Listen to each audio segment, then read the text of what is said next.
the past. See, once again, your problem, we don't understand that though God sometimes stamps and very show He gives us well in advance. But sometimes He gives us prelude or just a little, just like the coming of the Lord. We don't know the season, but we know what it's going to be. And sometimes when you get a word that says this, you'll march into a great ministry, or you'll come into this. It is a prelude, but it doesn't mean the season is starting at that moment. And that's what we fail to understand. There is such a thing. Put this next screen. And this is things that you have to hear. If you hear nothing else, hear this word right here.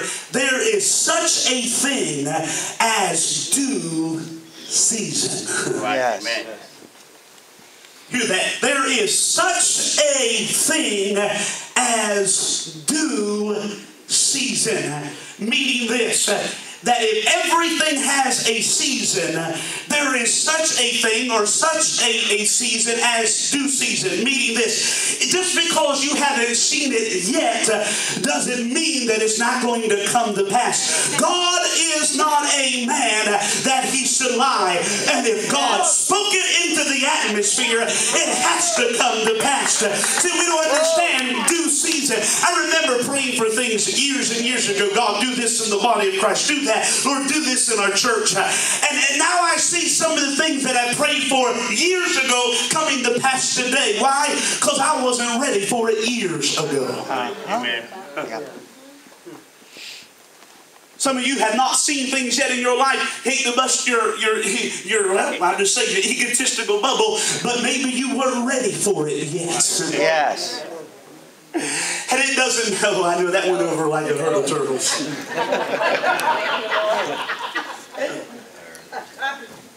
God, oh Lord, I'm getting ready to stop on the toe. God, I thank you. God, I heard somebody tell me I'm going to be a millionaire. I'm going to be a millionaire. But my goodness, if you're in debt and you don't handle the $10 you have now, why in the world would God release that? There's such a thing as due season. And what God often does, Lord, I know He won't like it. Often God will test us in one season to see if we're ready to step into another. He will judge us in this season before He releases us into a larger season. And it's to the ones that are found faithful and worthy. That's why there are some of you who have been in a terrible season, but through it all you still lifted your hands and praised. Through it all you refused to allow the devil to get the glory. Through it all you stood up and still worshiped. You showed up to church. You did not quit. You still, oh my goodness, you didn't throw in the towel. And God, hear this, God watched you and He judged you. And He watched you and He judged you. And there will be a time when God will look and say, I saw them when they went through the valley and they did not crumble. Now they're ready to step into a larger season and a larger. Anybody agree with the word?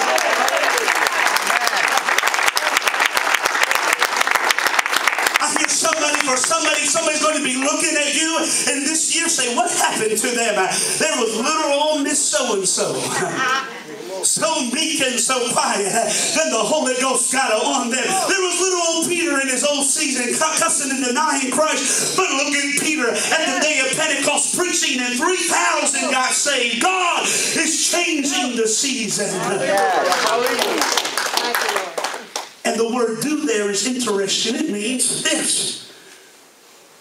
Be not deceived. God is not mocked. What a man soweth, that will he also reap. Meaning God will repay what you're due. Yes. Hey, I'm preaching on this side. I didn't like it over there. God will repay you what you're due. God will give you what you're. He is a God of grace, but He's not a God to be made a fool. He will repay you what you're due. But here's the good news. If you've been in the wilderness and you're saying, God, when is my time? And you've been faithful in the small things, God has to repay you what you're due. And what you sowed in tears, the Bible said, you shall reap in joy.